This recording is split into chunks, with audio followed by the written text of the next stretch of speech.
ഇതാ ചാവി. എന്നാ ഞങ്ങൾ ഇറങ്ങട്ടെ. ഓ ആയിക്കോട്ടെ. ഈ നാട്ടിലേക്ക് വരുമ്പോ മനസ്സ് നിറയെ സന്തോഷായിരുന്നു.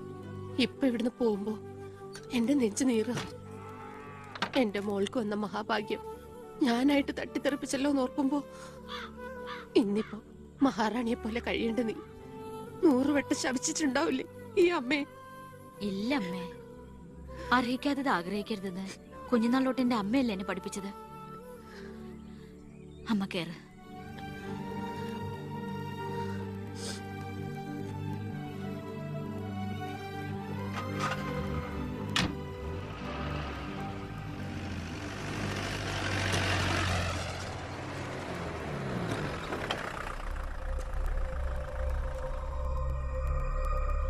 നിർത്തി വണ്ടി എടുക്കല്ലേ.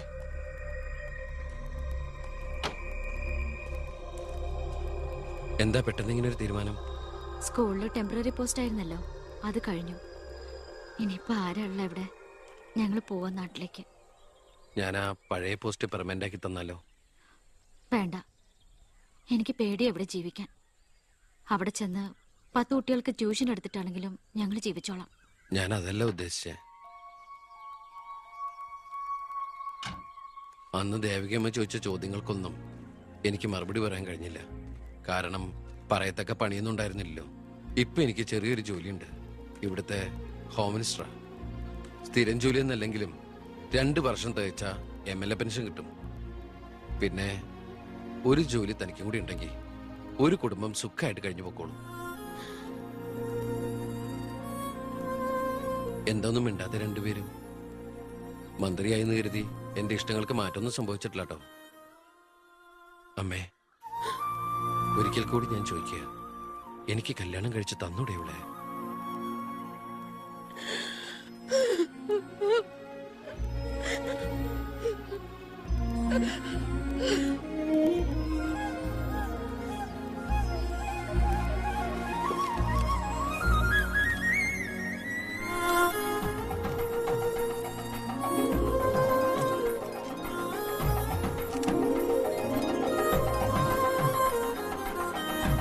സാക്ഷികൾ ഒരു സാക്ഷിയുണ്ടേ, ഒന്ന് മറക്കേ സാറേ. ജോസഫ് വർക്കി, കുണ്ടാലി തെക്കേതിൽ, ചിറ്റാരിക്കര. ഈ ധന്യ മുഹൂർത്തത്തിന് സാക്ഷിയാകാൻ ഒരവസരം എനിക്ക് തരണം. ദാ ഇവിടെ. അങ്ങോട്ട് മാറി നിൽക്കണോ? മാറിയിക്കാൻ പറഞ്ഞപ്പോ ഓക്കെ. തട്ടിപ്പും വെട്ടിപ്പും ഒക്കെ നിർത്തി ഇനിയുള്ള കാലം ഒരു നല്ല മനുഷ്യനായിട്ട് ജീവിക്കണമെന്നാണ് എന്റെ ആഗ്രഹം. നല്ലതാ. മന്ത്രിയോടൊപ്പം നടന്നില്ലെങ്കിൽ വീട്ടിലും നാട്ടിലും ഒരു പട്ടിയുടെ വില പോലും എനിക്ക് കിട്ടില്ല. എന്നെ കൈവെടിയരുത്. ഞാനൊന്ന് ആലോചിക്കട്ടെ. എന്താ ഈ പത്രക്കാരും പോലീസുകാരും കാണിക്കുന്നത്? മന്ത്രി വൈഫ് ഒന്ന് പുറത്തേക്ക് ഇറങ്ങിക്കോട്ടെ. ഇന്നത്തെ കൊരകന്റെ പൂമാല കിട്ടിയ പോലെ തിരക്ക് ഉണ്ടാക്കണ എന്താന്നാ ഞാൻ ഉദ്ദേശിച്ചേ.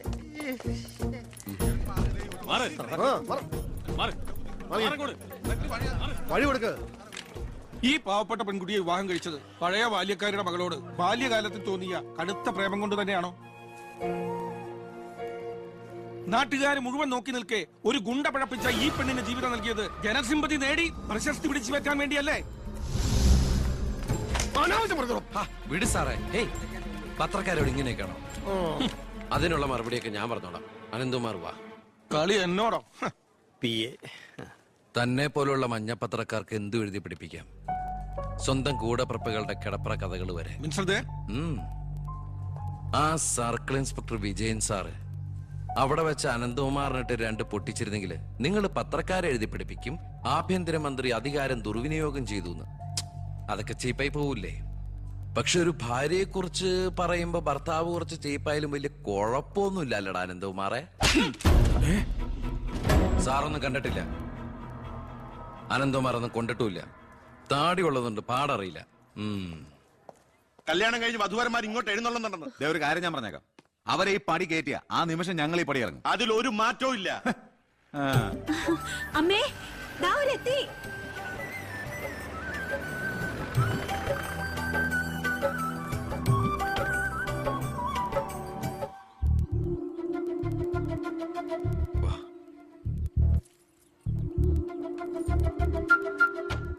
IAS IPS കയറി വന്ന ഈ വീട്ടിലേക്ക് ഇവിടുത്തെ വാലിക്കാരിയുടെ മോളെ കെട്ടിക്കൊണ്ട് കയറി വരാൻ നാണമില്ലേടാ നിനക്ക്?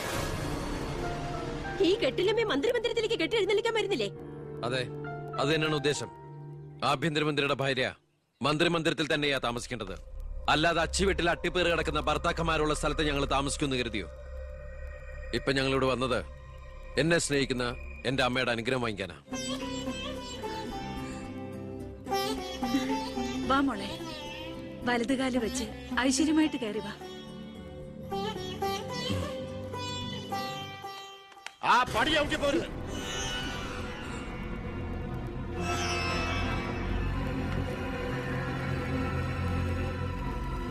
അച്ഛനെ എതിർത്ത് പറഞ്ഞും അച്ഛന്റെ നെഞ്ചത്ത് കുതിര കയറിയും അച്ഛനെ തോപ്പിച്ചും നീ ഒരു മന്ത്രി കസേര ഒപ്പിച്ചെടുത്തു. ആ പക മനസ്സിൽ കിടന്ന് നീറുമ്പോഴാ എനിക്ക് കണ്ണെടുത്താ കണ്ടുകൂടാത്ത ഒരുത്തിയുടെ കൈയും പിടിച്ച് നീ കുടുംബത്തിലേക്ക് കയറി വന്നിരിക്കുന്നത്. നീ മന്ത്രിയാണ്, എനിക്ക് പുല്ലാടാ. അച്ഛൻ ചവിട്ടി പുറത്താക്കിന്ന് പത്രക്കാരെ കൊണ്ട് എഴുതിക്കാണ്ട് ഇറങ്ങി പോടാ.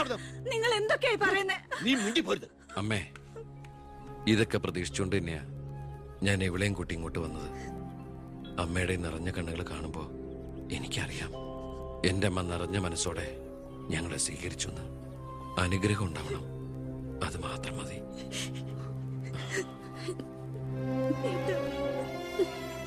വാ.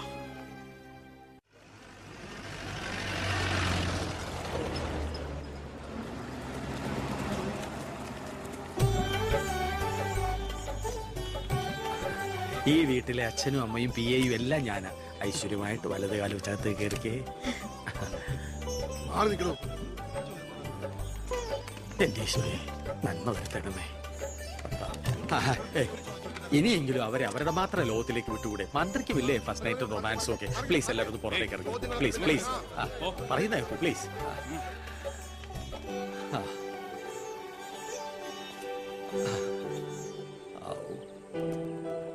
ജോസഫേട്ടാ, മന്ത്രി എങ്ങോട്ടാ ഹണിമൂണിന് പോകുന്നു? ഹണിമൂൺ?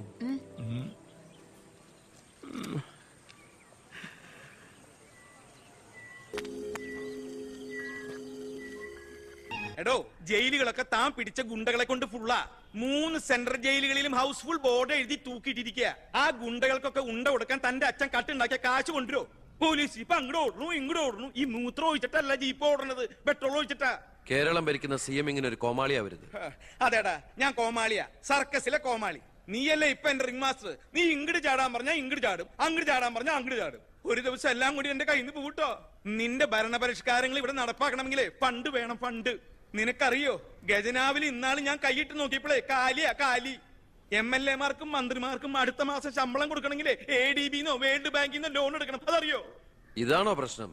ഖജനാവ് നിറയ്ക്കാൻ വേണ്ടി ഒരു ബാങ്കിൽ നിന്ന് ലോൺ എടുക്കണ്ട. നമ്മുടെ ഈ സംസ്ഥാനത്ത് തന്നെ ഒന്ന് ശ്രമിച്ചാൽ മതി. എന്നാ നീ പോയി ശ്രമിക്കേ.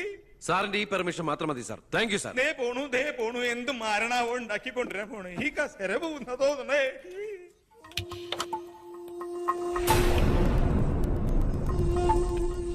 15 വർഷങ്ങൾക്ക് മുമ്പ് ഈ മന്ത്രി ദിവാകരന് ഇലക്ഷനിൽ മത്സരിക്കാൻ കെട്ടിവെക്കാനുള്ള പണം പോലും പാർട്ടിക്ക് സംഭാവന ചെയ്യുന്നു. പക്ഷെ ഇന്ന് അയാൾക്ക് കൊട്ടാര സദൃശമായ ബംഗ്ലാവുകളും മെട്രോ നഗരങ്ങളിലെ ഷോപ്പിംഗ് കോംപ്ലക്സുകളും അടക്കം കോടികളുടെ ആസ്തിയുണ്ട്.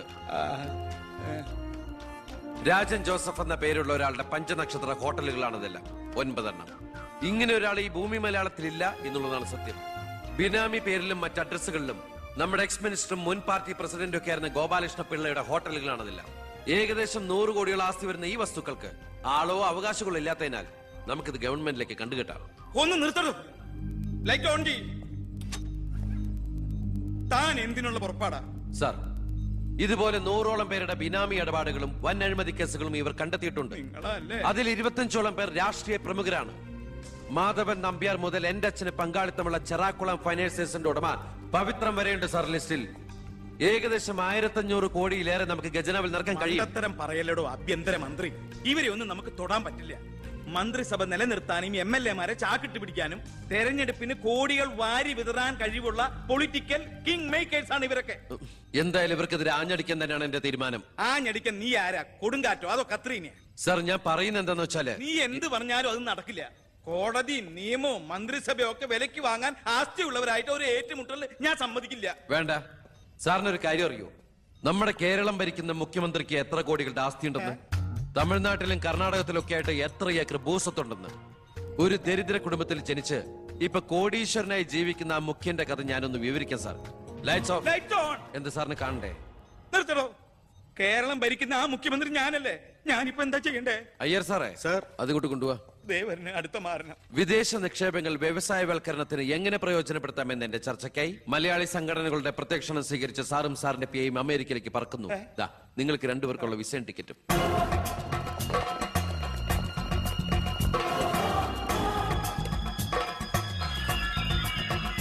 സാറിന് കൂടുതലായിട്ട് എന്തെങ്കിലും പറയാനുണ്ടോ? എല്ലാം നോട്ട് ചെയ്തോളൂ. തിരുപ്പള്ളി സാർ ഒന്ന് സൈൻ ചെയ്യണം. Pratap, take it sir.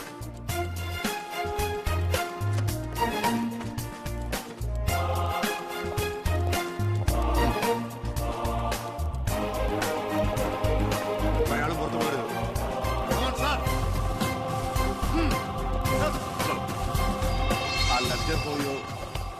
Mister Pavithran, we want search your office. എന്താ ഇതാ search warrant. Take a lock. ആ ലോക്കറിന്റെ കീ കിടക്ക്. ലോക്കർ തുറക്ക്.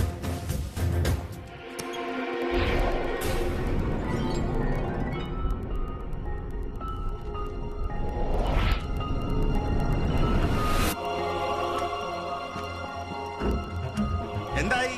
അതിനകത്ത് കുറച്ചെങ്കിലും വെച്ചേക്കണേ. പാടൂ.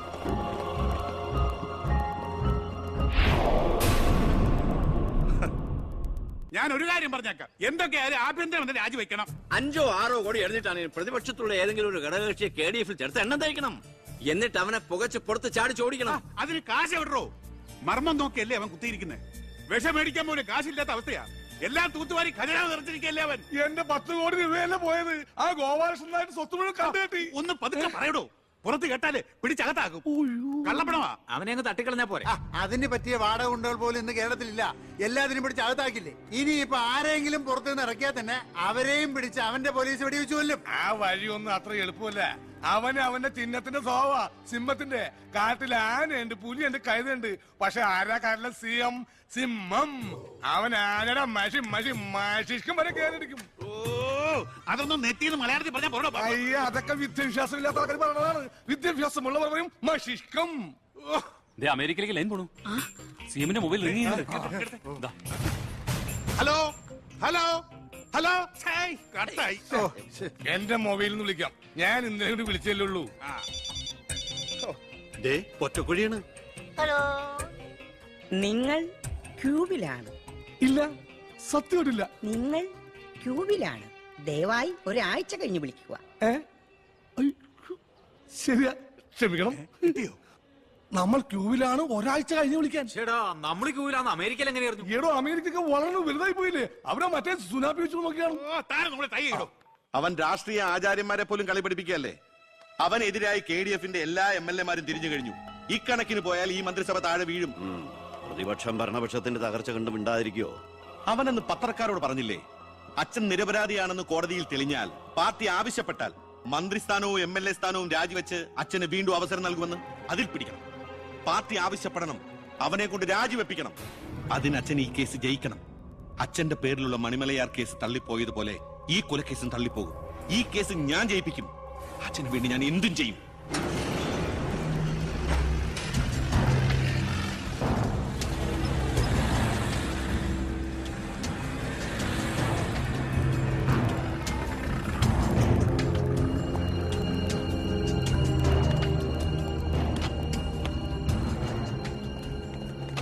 സാർ, ഇന്ന് രാവിലെയാണ് സംഭവം നടന്നത്. രാഷ്ട്രീയ വാക്കുതർക്കം മൂത്ത് സഹതടവുകാരൻ വെട്ടൂർ ശിവനെ കുത്തിക്കൊല്ലുകയായിരുന്നു സാർ.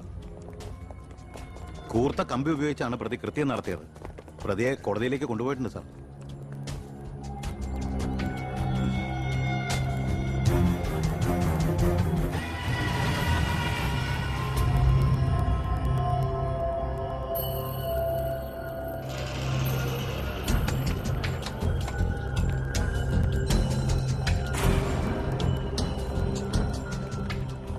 ഒന്നുകിൽ ദൈവം അച്ഛനെ കേസിൽ നിന്ന് രക്ഷിച്ചു, അല്ലെങ്കിൽ അച്ഛൻ സമർത്ഥമായി സ്വയം രക്ഷപ്പെട്ടു.